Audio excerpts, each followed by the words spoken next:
मधुरं मधुरं स्वरूपं कर्मापि ते च मधुरं मधुरा स्मृतिश्च बुद्धिं प्रबोधय प्रभो मधुबोधशक्तिं विद्यां प्रयच्छ परमां परिभावयामि।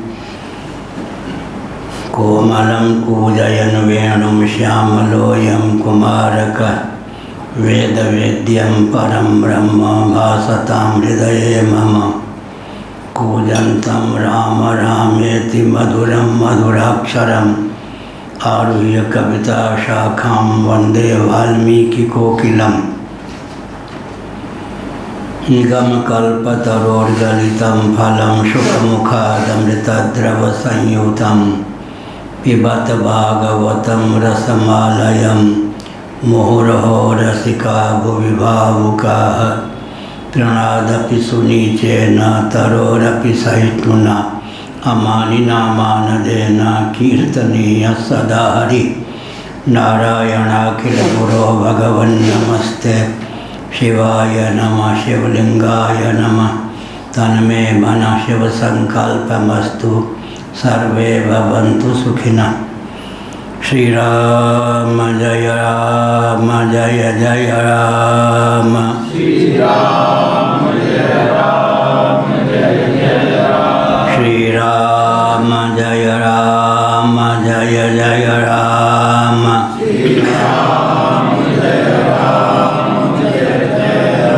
श्रीराम जय जय राम।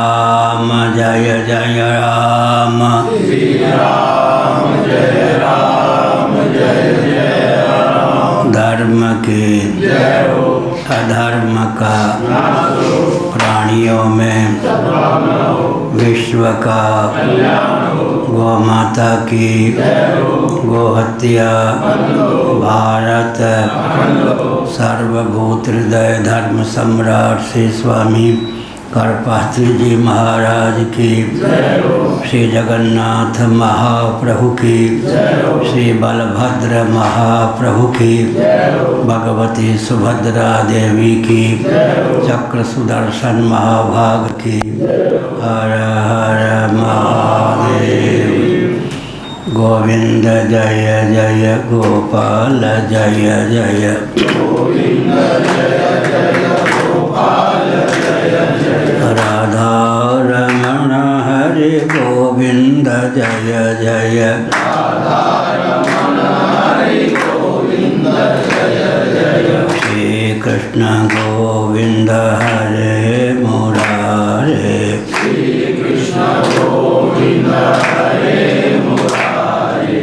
हे नाथ नारायण वासुदेव। नारायण वासुदेव। गोविंद जय जय गोपाल जय जय। गोविंद जय जय गोपाल जय जय। राधा रमण हरि गोविंद जय जय। रमण हरि गोविंद जय जय। गोविंद जय जय गोपाल जय जय। गोविंद जय जय गोपाल जय जय। राधा रमण हरि गोविंद जय जय।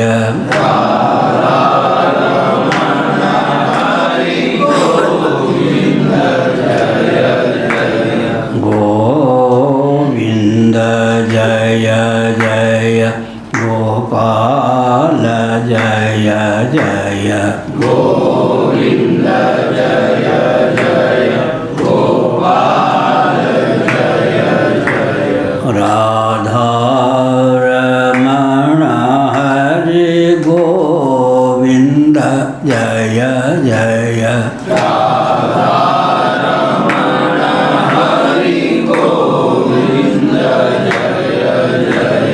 गोविंद जय जय गोपाल जय जय।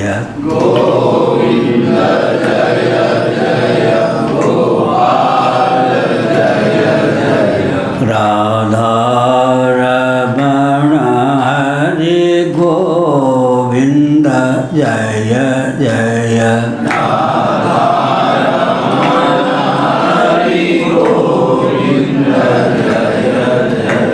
श्री वृंदावन बिहारी लाल की जय। नमो माधव्य शंभो शिव शिव शिव शिव शिव शिव नारायण नारायण नारायण।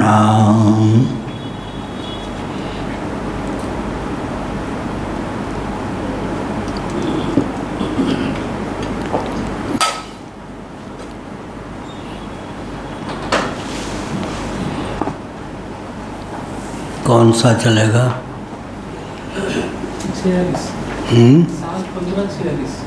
7:46।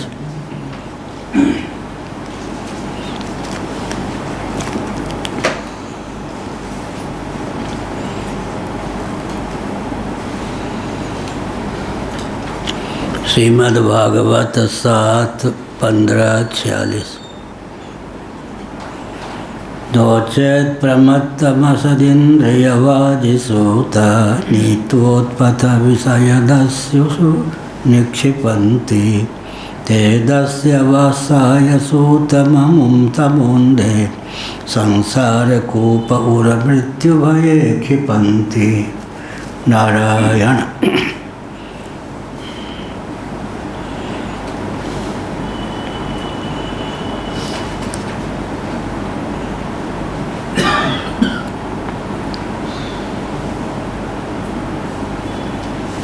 नारायण।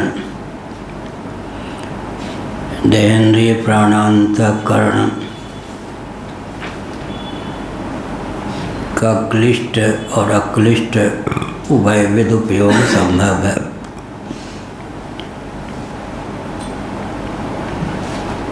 विषय रस के अर्जन और सेवन में इनका उपयोग क्लिष्ट है।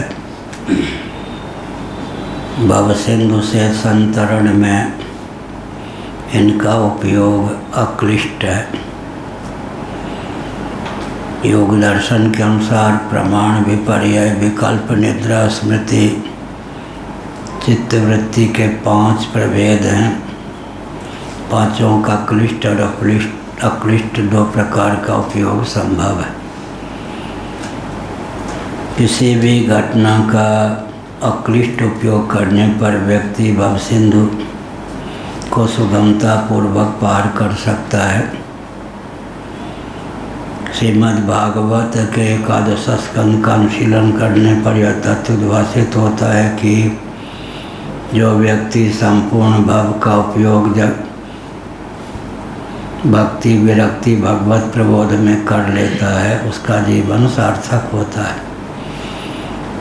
कोई भी घटना घटती है प्रसंगानुसार भक्ति विरक्ति भगवत प्रबोध में उस घटना का उपयोग कर लेना चाहिए। उसके लिए पूरा भव तरण का बालक बन जाता है।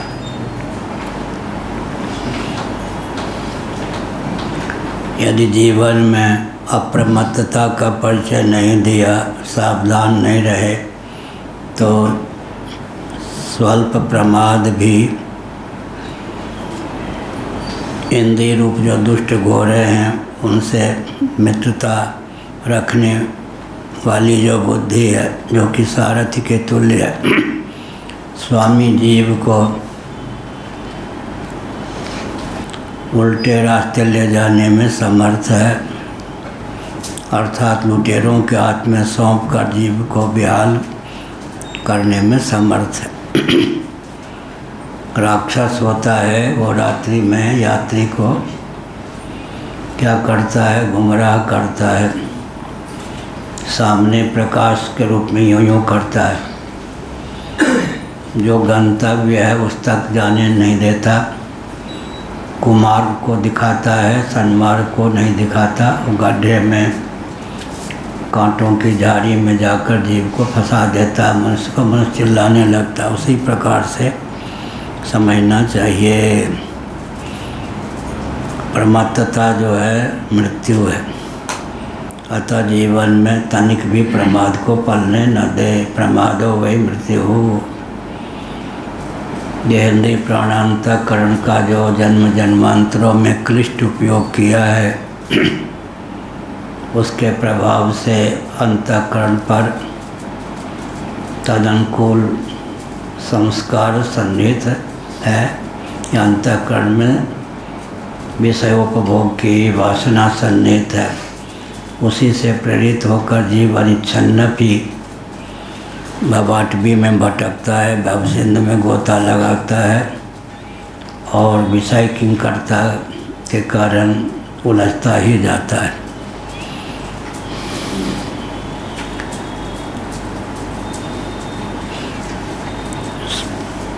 बुद्धि रूप सारथी है, वो सारथी कहीं जो रथी है जीव को उल्टे रास्ते ले जाकर लुटेरों के हाथ में न डाल दे, इसलिए सावधान रहना चाहिए।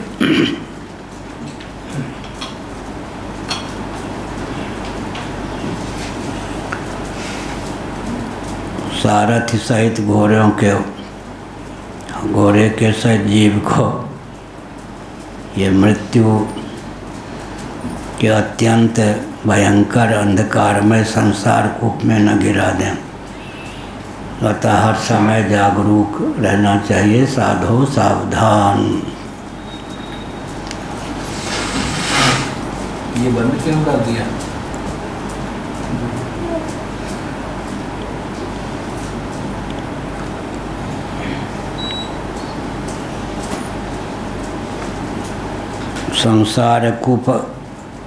संसार कूप और मृत्यु भय क्षिपंती है।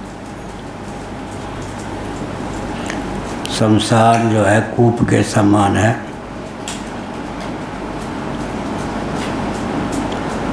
और उसी में मृत्युग्रस्त संसार कूप में व्यक्ति को इंद्रियादि प्रमत्तता की दिशा में गिराकर कष्ट पहुंचाने में समर्थ हैं। प्रवृत्तिम च निवृत्तिम च द्विविधम कर्म वैदिकम आवर्तेत प्रवृत्तेन निवृत्तेन आश्नुते मृतम।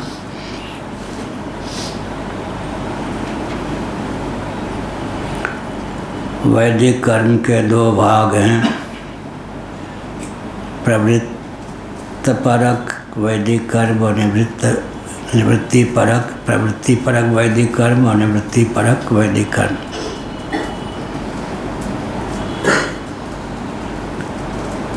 बहिर्मुखता से प्रवृत्ति पलती है, अंतर्मुखता से निवृत्ति का मार्ग प्रशस्त होता है। इसलिए तदर्थे खिल चेष्टितम देहेंद्रिय प्राणांतकरण का उपयोग और विनियोग भगवत तत्व के श्रवण मनन निधिध्यासन परिमार्गण में होना चाहिए। प्रवृत्ति का पर्यवसान पुनर्भव है, गीता का 3रा अध्याय। निवृत्ति का पर्यवसान क्या है? पुनर्भव पर विजय है। यज्ञात् भवति पर्जन्य यज्ञ कर्म समुद्भव। गीता के 3रे अध्याय के अनुसार शब्द ब्रह्म वेद को कहते हैं। अब वेद प्रवृत्ति परक भी है, निवृत्ति परक भी है। वेदोक्त कर्मों का आलंबन लेकर अपूर्व के द्वार से वे कर्म जीव को भवाटवी में भटकाते भी हैं। अधोमुख कर्म का पर्यवसान पुनर्भव है। पुनर्भव का अर्थ होता है किसी की संतान होकर जन्म लेना, किसी जीव को संतान बना देना। यही जन्म लेने जन्म देने की योग्यता ही अर्जित करता है संसारी व्यक्ति। लेकिन ऊर्ध्वमुख अगर हो जाए तो वेदों का आलंबन लेकर वेदों के उद्गम स्थान ब्रह्म तक पहुंच जाता है। वेद की धारा नीचे की ओर भी चलती है। यज्ञ कर्म समुद्भव यह है।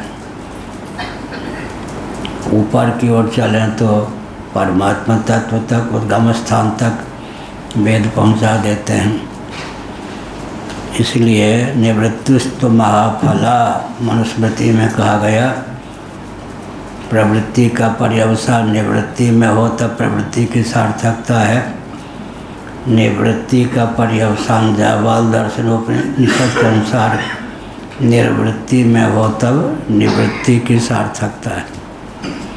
संपूर्ण वैदिक वाङ्मय का मंथन करने पर यही सारांश निकलता है कि प्रवृत्ति की सार्थकता निवृत्ति में है, निवृत्ति की सार्थकता निर्वृत्ति में है। सकल अनात्मा प्रपंच से उपरामता आत्मानुरूप आत्मस्थिति की समुपलब्धि में ही निवृत्ति का पर्यवसान। संपूर्ण वैदिक वाङ्मय का यही सारांश है। प्रवृत्ति का पर्यवसान निवृत्ति में हो, निवृत्ति का पर्यवसान निर्वृत्ति में हो तो जीवन सार्थक हो गया। और प्रवृत्ति के गर्भ से प्रवृत्ति ही निकलती गई तो जीवन निरर्थक गया। ऐसी प्रवृत्ति नहीं पालनी चाहिए जिसके गर्भ से प्रवृत्ति ही निकलती जाए। प्रवृत्ति की सार्थकता निवृत्ति में, गति की सार्थकता गंतव्य तक गंता को पहुंचाने में, गंतव्य तक पहुंचकर गति की उपरामता हो जाती है। तद्वत प्रवृत्ति की सार्थकता निवृत्ति में। ये भौतिकवादियों के यहाँ ऐसी कोई विधा नहीं है कि प्रवृत्ति का पर्यवसान निवृत्ति में हो सके, निवृत्ति का पर्यवसान निर्वृत्ति मुक्ति में हो सके। ऐसा प्रारंभ जिसके गर्भ से प्रवृत्ति निकलती जाए, प्रवृत्ति के गर्भ से प्रवृत्ति निकलती है, यही भौतिकवाद है। प्रवृत्ति का पर्यवसान निवृत्ति में हो जाए, निवृत्ति का पर्यवसान निर्वृत्ति में हो जाए, इसी का नाम अध्यात्मवाद है। इसलिए भौतिकवादी जितने होते हैं इंद्रियात्मवादी होते हैं। इंद्रियात्मवादी माने चेतना विशिष्ट शरीर को ही आत्मा मानते हैं। भौतिकवादी चेतना विशिष्ट शरीर को ही आत्मा मानते हैं। भौतिकवादी इंद्रियात्मवादी होते हैं। और इंद्रियों की गति केवल वर्तमान तक है, जबकि मन की गति भूत भविष्य वर्तमान तीनों कालों में होती है। कालातीत अव्याकृत परमात्मा में भी मन की गति होती है। ऐसे ही जो वेदादि शास्त्र हैं उनकी गति भूतम भव्यम भविष्यं च सर्वं वेदात् प्रसिद्ध्यति यच्चत्ति कालातीतम तदप्योंकार एव। मनुस्मृति और मांडुक्य उपनिषद के अनुशीलन से यह तथ्य सिद्ध है कि काल गर्भित जो पदार्थ हैं उनका अधिगम भी वेदों के द्वारा होता है। कालातीत आत्मा और परमात्मा का अधिगम भी वेदों के द्वारा होता है। इसलिए वेदों का आलंबन लेकर क्या हो, कालातीत परमात्मा के अनुशीलन का बल और वेग प्राप्त हो। प्रवृत्ति का पर्यवसान निवृत्ति में हो जाए, निवृत्ति का पर्यवसान निर्वृत्ति में हो जाए। प्रवृत्ति का पर्यवसान निवृत्ति में हो तो गीता में कहा गया ततः पदम तत्परिमार्गितव्यम यस्मिन् गता न निवर्तन्ति भूया। परमात्म तत्व का परिमार्गण अनुसंधान श्रवण मनन निध्यासन हो और रुक्षुक कार्तिक जो कर्म होते हैं उनका पर्यवसान शम में होता है। योगारूढ़ता का द्योतक है शम, और शम का पर्यवसान किस में होता है? परमात्म तत्व के परिमार्गण के द्वार से ब्रह्मात्म तत्व के साक्षात्कार में ब्रह्मात्म तत्व के एकत्व का बोध जो है कैवल्य मोक्ष में हेतु है।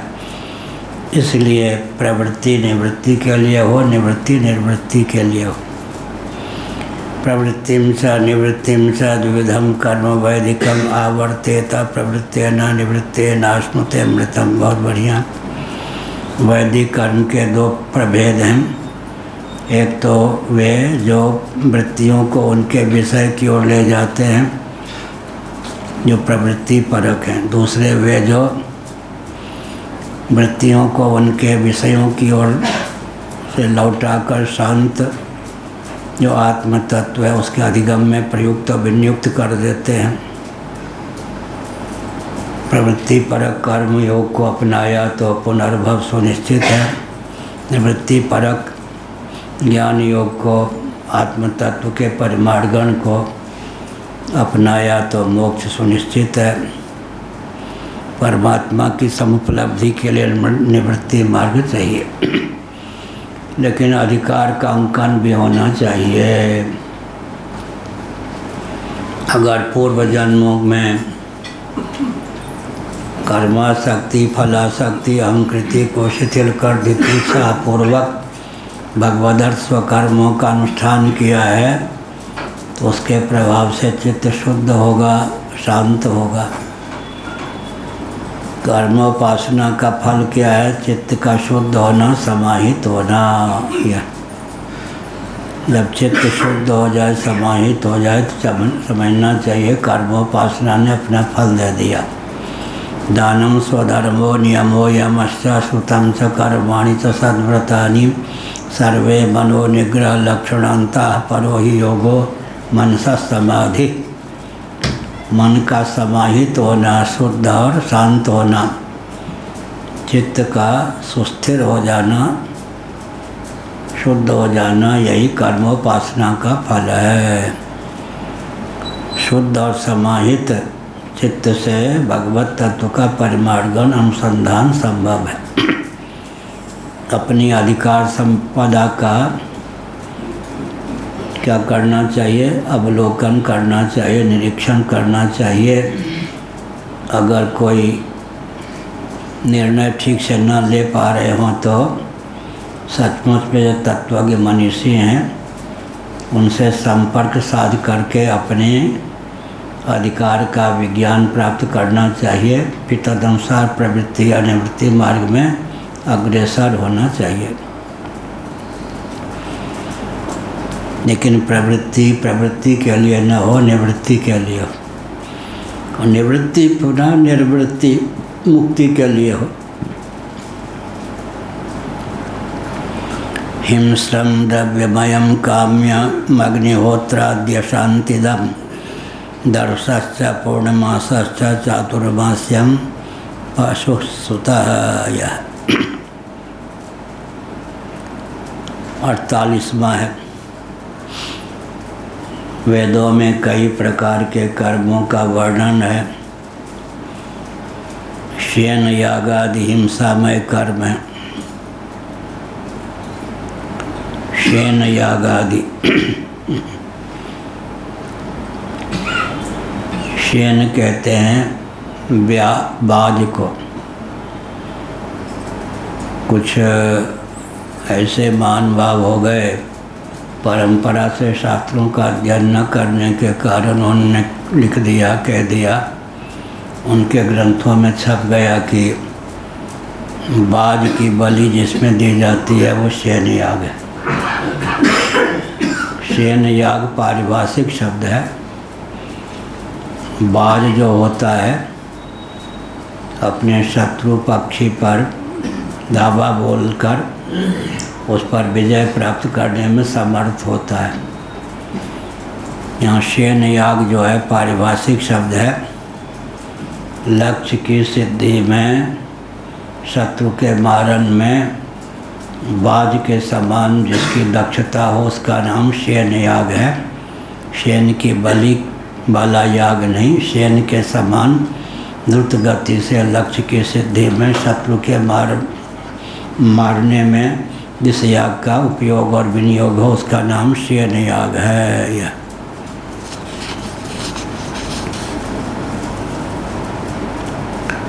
शयन यागादि हिंसामय कर्म है। फिर अग्निहोत्र है, दर्श है, दर्श पौर्णमास, दर्श अमावस्या के निमित्त जो याग विशेष, पूर्णिमास पूर्णिमा के निमित्त जो याग विशेष अनुभूति हो रही। चातुर्मास से आजकल चल ही रहा है याग विशेष, पशु याग भी है, सोम याग भी है, वैश्वदेव भी है।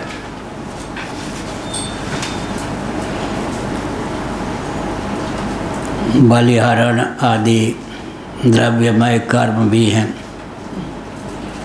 एतदिष्टम प्रवृत्ताख्यम हुतम प्रहुतमेव च पूतम पूर्तम, पूर्त कर्म, इष्टापूर्त।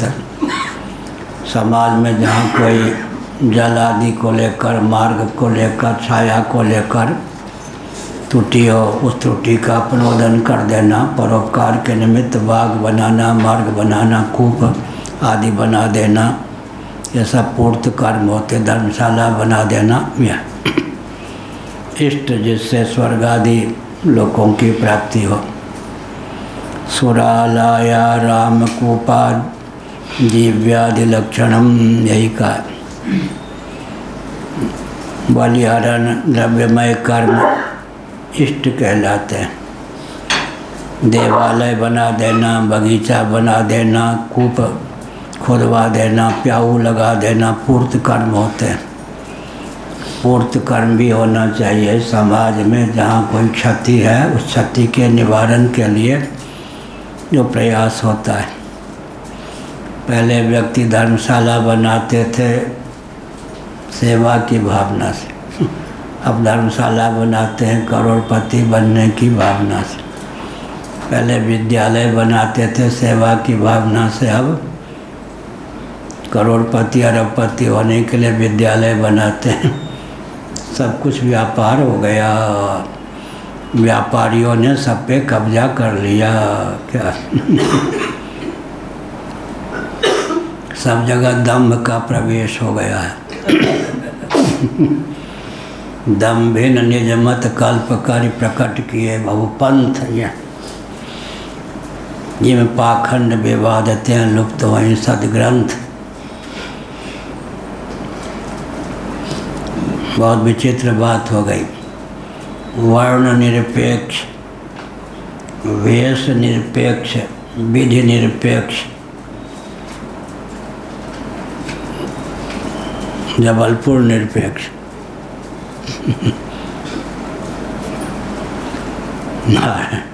वर्ण निरपेक्ष, वेश निरपेक्ष, विधि निरपेक्ष, कर्मकांड हो गया या नहीं? यजमान भी प्रसन्न, आचार्य भी प्रसन्न हो जाते हैं क्या? आजकल कर्मकांड भी मारक बन गया, व्यापारी लोग घुस गए उसमें। व्यापारी कैसे? दिशाहीन व्यापारी।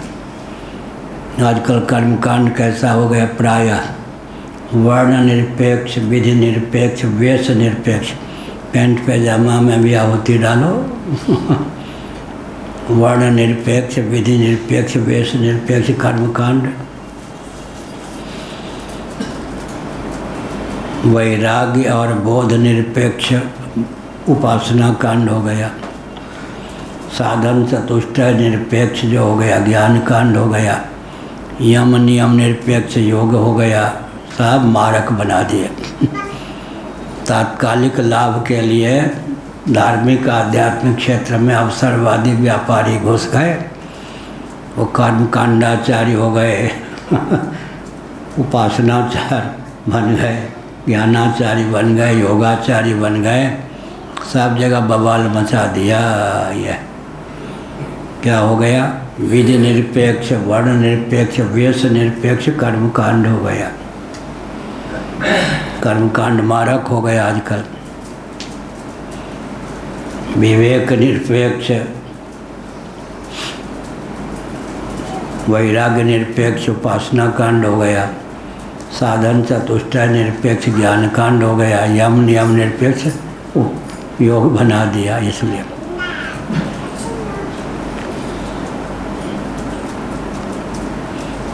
गीता में अध्यात्म ज्ञान नित्यत्वम ये कहा गया। नित्यत्व, नित्यम च समचित्तत्वम, नित्य शब्द का प्रयोग किया गया। उसी को अवसरवादियों ने क्या कहा, इस समय आप लोग बैठे हैं ना, घर की तो याद नहीं आ रही, हो गया आप ज्ञान के अधिकारी हो गए हो गया तो यजमान से पैसा खूब मिल गया, बड़ी विकट स्थिति है। ये सब हथेली पर जो सरसों उगाना चाहता है उसको दम्भी गुरु ही मिलते हैं, और दम्भी गुरुओं के प्रति उसकी आस्था भी हो जाती है, आसक्ति भी हो जाती है। अंत में 4 खाने चित्त कर देते हैं। गुरु गए थे मुक्ति प्राप्त करने, घोर बंधन का मार्ग पाखंडी गुरु लोग प्रशस्त कर देते हैं। इसीलिए द्रव्यमय, गीता का 4था अध्याय, द्रव्यमय यज्ञ भी होता है, ज्ञानमय यज्ञ भी होता है। द्रव्य का उपयोग और विनियोग,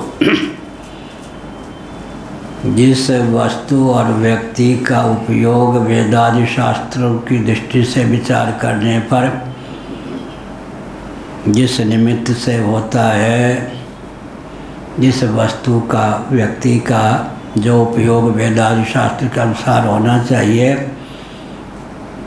उसके लिए उस वस्तु और व्यक्ति का उपयोग करना दुरित न होकर सुकृत ही है। यही पशुयाग इत्यादि के पीछे दार्शनिकता है। पुरुष सूक्त में वायव्य पशु का उल्लेख किया गया है, वायु निमित्तक पशु। इसलिए जिस वस्तु और व्यक्ति का जन्म मन कल्पित विधा से नहीं, वेदादि शास्त्र सम्मत विधा से विचार करने पर जिस निमित्त होता है, उस निमित्त उसका उपयोग और विनियोग उचित है, अनुचित नहीं।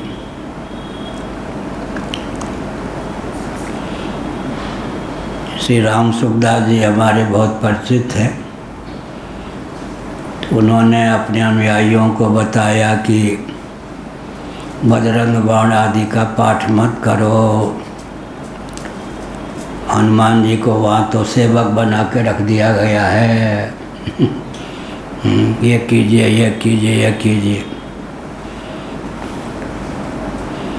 तब प्रश्न उठता, राम रक्षा स्तोत्र का भी पाठ मत करो।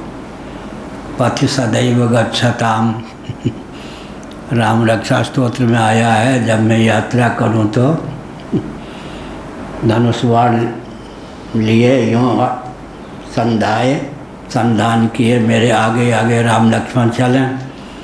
तब फिर क्या होना चाहिए, राम रक्षा स्तोत्र का भी पाठ न करें। यही हुआ ना।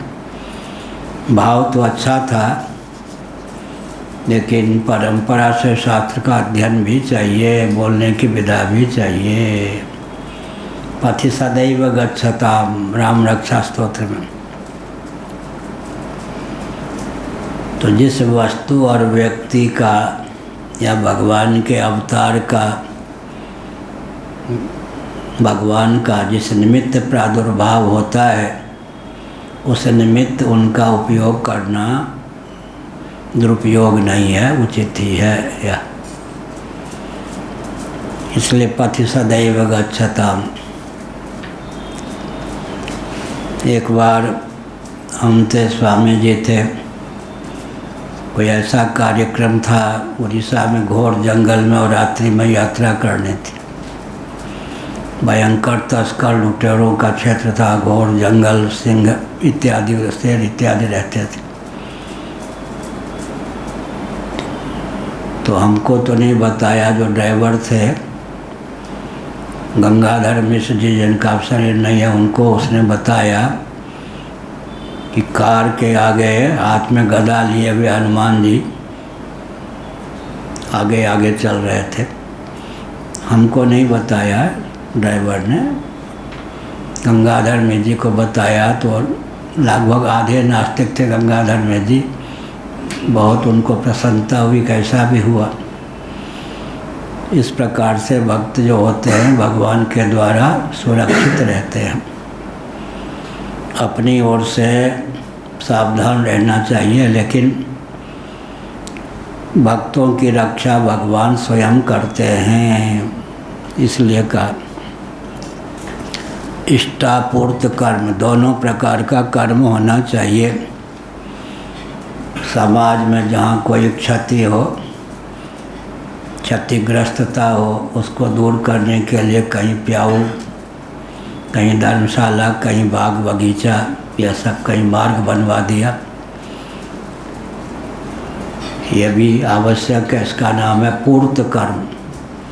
इष्ट कर्म जिसके द्वारा देहत्याग के बाद स्वर्ग आदि दिव्य लोकों की प्राप्ति हो सके, जीवन काल में भगवत परिमाण के अनुकूल बल और वेग प्राप्त हो सके। यह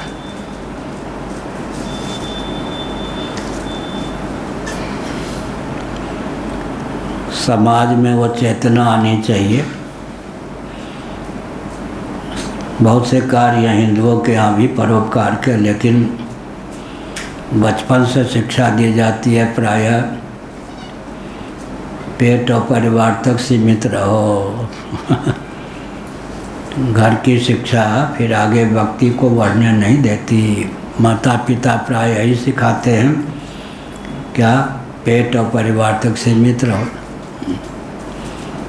आजकल हम कहते हैं, कल भी हमने कहा था, लूटो पीटो मौज करो। कुछ तो घर के लोग यही सिखाते हैं और सीखते भी लोग यही हैं, क्या लूटो पीटो मौज करो। उसके ऊपर जो होते हैं कुछ परिष्कृत व्यक्ति, वो शिक्षा देते हैं, क्या खाओ पियो मौज करो। उससे ऊपर जो होते हैं माता पिता आदि, वो शिक्षा देते हैं जियो और जीने दो। उससे भी जो ऊपर होते हैं वो शिक्षा देते हैं अपना जीवन अपने और सबके हित में प्रयुक्त और विनियुक्त करने योग्य बनाओ। ये हुआ ना। 4 प्रकार की शिक्षा होती है, 4 प्रकार का प्रशिक्षण होता है। लूटो पीटो मौज करो, यह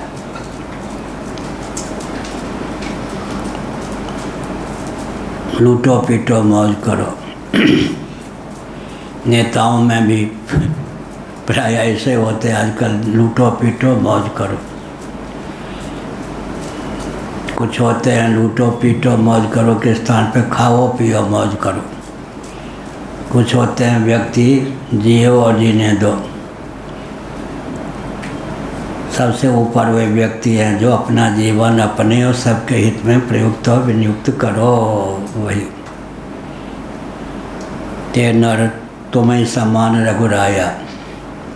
जीवन कैसा होना चाहिए? अपना जीवन अपने और सबके हित में प्रयुक्त और विनियुक्त हो। या बचपन से शिक्षा ऐसी होनी चाहिए।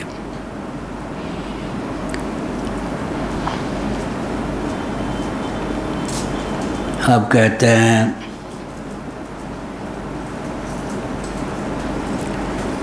जो प्रवृत्ति परक कर्म है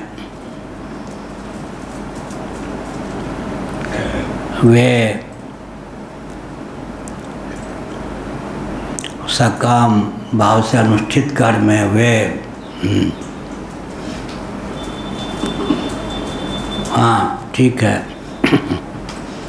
निवृत्ति परक बना देते हैं। अशांति के कारण हो जाते हैं। निद्रा देवी को बुला लेते हैं।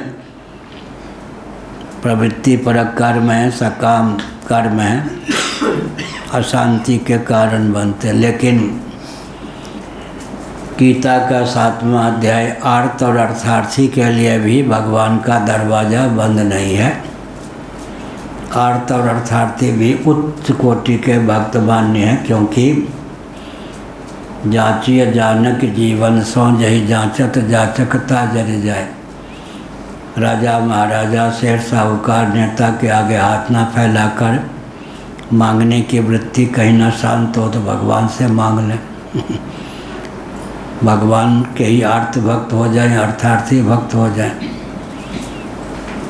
ये भी बहुत ऊंची बात है। जिसके जो भगवान के ही आर्त अर्थार्थी हो गए, भगवान उन पे भी रह जाते हैं। और प्रणत कुटुंब पाल रघुराई, भगवान के स्वभाव को जो जान लेता है वो जिज्ञासु भक्त हो जाता है। पिछले दिनों हमने कहा भगवान के प्रभाव का ज्ञान होने पर व्यक्ति भगवान का ही आर्त अर्थार्थी भक्त होता है। भगवान के स्वभाव का ज्ञान होने पर व्यक्ति योगक्षेमम वहाम्यहम, भगवान के स्वभाव का ज्ञान होने पर व्यक्ति भगवान का जिज्ञासु भक्त हो जाता है। भगवान के स्वरूप का ज्ञान होने पर व्यक्ति भगवान का ज्ञानी भक्त हो जाता है।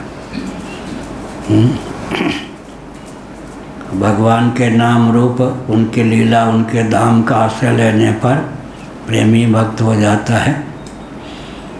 भगवान के प्रभाव का श्रवण करना चाहिए, स्वभाव का श्रवण करना चाहिए, स्वरूप का श्रवण करना चाहिए। उनके नाम रूप और लीला धाम का आलम्बन लेकर स्वयं को कृतार्थता का अवसर प्रदान करना चाहिए, कृतार्थ होने का प्रयास करना चाहिए। पिछले दिनों कल भी बताया गया था मनोवैज्ञानिक तथ्य जो पंचदशीकार विद्यारण्य स्वामी के द्वारा समुल्लिखित है। इस भ्रम को छोड़ देना चाहिए कि अभीष्ट की समुपलब्धि से शांति की प्राप्ति होती है। किसी वस्तु या व्यक्ति की कामना हम पालते हैं तो हमारा चित्त उस कामना के चपेट में आकर विक्षिप्त हो जाता है, चंचल हो जाता है। सिरतोड़ परिश्रम करने पर, विविध प्रकार का आयाम व्यायाम करने पर, प्रयास करने पर, उस इच्छित वस्तु या व्यक्ति की प्राप्ति हो जाने पर व्यक्ति को शांति मिलती है। शांति का कारण क्या है? उस विषय की, उस व्यक्ति की कामना की निवृत्ति। इस राशि को जो जान लेता है, किसी वस्तु और व्यक्ति की कामना ही नहीं पालता। जब कामना ही नहीं पालता तो उसका चित्त सदा शुद्ध और समाहित ही रहता है। जब चित्त शुद्ध और समाहित रहता है तो अजस रूप से आत्म तत्व जो कि परमानंद स्वरूप है उस पर उमड़ता रहता है, बरसता रहता है। अर्थात अंतःकरण उसका आनंद का अभिव्यंजक संस्थान हो जाता है। स्वरूप से भी आनंद और स्वभाव से भी आनंद की प्राप्ति हो जाती है। इसलिए किसी वस्तु की कामना न पालें। कामनीय परमात्मा को प्राप्त करने की कामना पालें। बहुत बढ़िया। इसलिए शंकराचार्य महाभाग ने बृहदारण्यकोपनिषद के भाष्य के माध्यम से इस तथ्य को उद्भाषित किया। अनात्म काम, आत्म काम, आप्त काम, तीनों में सब कुछ हो गया। संसारी व्यक्ति जो होते हैं अनात्म काम होते हैं, अनात्म वस्तुओं की कामना को पालते हैं।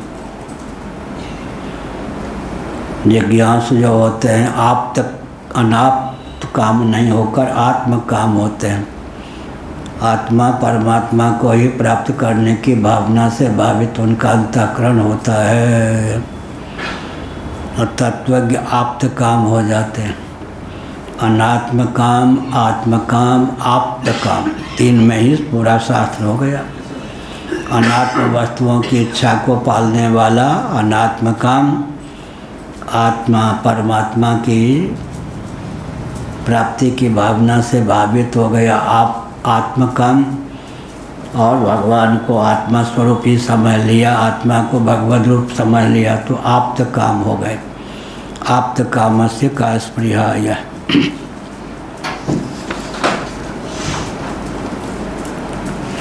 सुरालया रामकूपा जीव्यादि लक्षण यह हुआ। सुरालय माने देवालय बना दिया कहीं, आराम माने बगीचा बना दिया। परम रम्य आराम या जो राम सुख देत, या तुलसीदास जी ने भी बगीचा के लिए आराम शब्द का प्रयोग हुआ है। कूप बना दिया, कुआं, और आजीव्य आदि इसी प्रकार से प्याऊ आदि बना दिया। ये पूर्त कर्म है। अंत में ये सब कर्म अच्छे होने पर भी विक्षेप के ही आदायक हो जाते हैं। इस तथ्य को समझकर व्यक्ति फिर भगवत तत्व का ही परमार्गण अनुसंधान करने में चित्त को लगाता है, जीवनी शक्ति का उपयोग और विनियोग करता है। द्रव्य सूक्ष्म विपाकश्च धूमो रात्रिरपक्षयः अयनं दक्षिणं सोमो दर्श औषधि विरुधः अन्नं रेति क्ष्मेश पितृयानं पुनर्भवः एकैकस्येनानुपूर्वं भूत्वा भूत्वेह जायते। 50 और 51 श्लोक।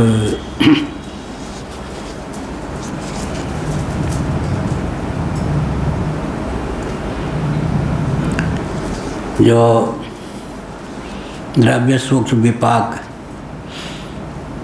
विधिवत शास्त्र सम्मत विधा से यज्ञ आदि करते हैं, तो जो सामग्री का निक्षेप करते हैं, देवताओं के मुख अग्नि है, अग्नि के द्वार से देवताओं को वो सामग्री उनका आहार बन के पहुँच जाती है। वो किसी और पर उपकार नहीं करते। पुरोडास आदि यज्ञ संबंधी द्रव्यों के सूक्ष्म भाग से बना हुआ शरीर धारण करता है। धूमाभिमानी देवताओं के पास जाता है। वो हम अपने ही शरीर निर्माण कर रहे हैं। आगे चलकर हमारे द्वारा जो निक्षिप्त विधिवत आहुति है, उसमें जो सामग्रियां हैं, वही हमारे शरीर का उपादान कारण बन जाएंगी। अग्नि के माध्यम से हम अपने दिव्य शरीर को प्राप्त करने का ही बानक बनाते हैं। बहुत बढ़िया। द्रव्य सूक्ष्म विपाक, विपाक का अर्थ होता है फल। द्रव्य सूक्ष्म का अर्थ हुआ द्रव्य तो स्थूल है, लेकिन अग्नि भावापन्न कर देते हैं। अग्नि में आहुति डालकर अग्नि से एकीभूत कर देते हैं, तब कारण क्या होता है? वो कारण भावापन्न हो जाता है पदार्थ। तो द्रव्य का निक्षेप करते हैं विधिवत अग्नि में, तो द्रव्य सूक्ष्म हो जाता है। उसका विपाक जो है परिणाम, वही कालांतर में देह त्याग के बाद परलोक में जाने के लिए हमारे शरीर का उपादान कारण बन जाता है।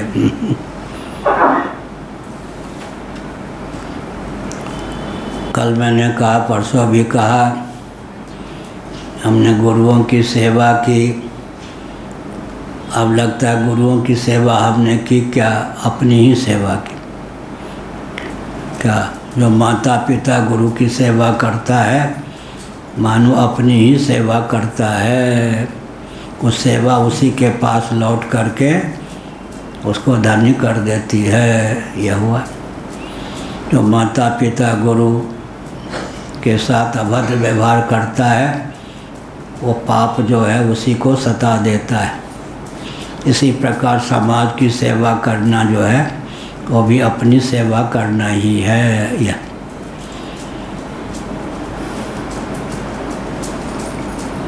सकल पदार्थ हैं जग माही, कर्महीन। अच्छा समय हो गया। नर पावत नाही।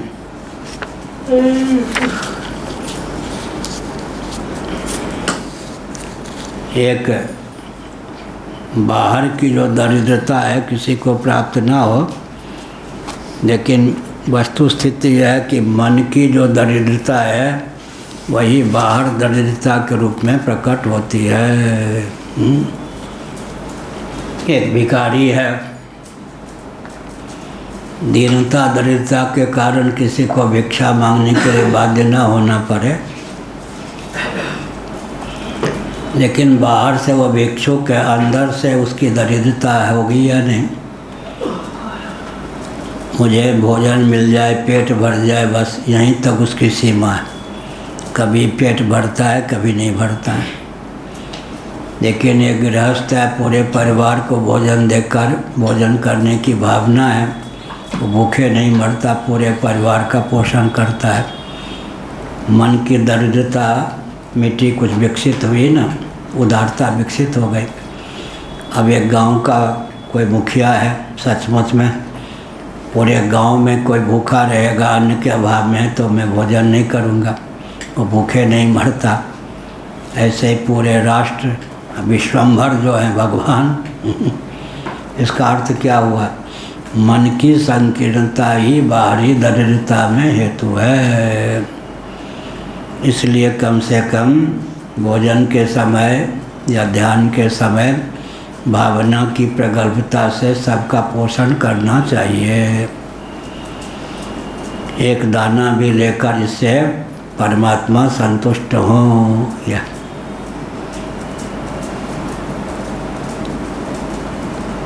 दुर्वासा जी आ गए। दुष्ट जो होते हैं ना, दुष्टों के यहाँ सज्जनों को, संतों को आदर नहीं प्राप्त करना चाहिए। दुष्ट उनका उपयोग दुष्टता में कर लेते हैं। दुर्वासा जी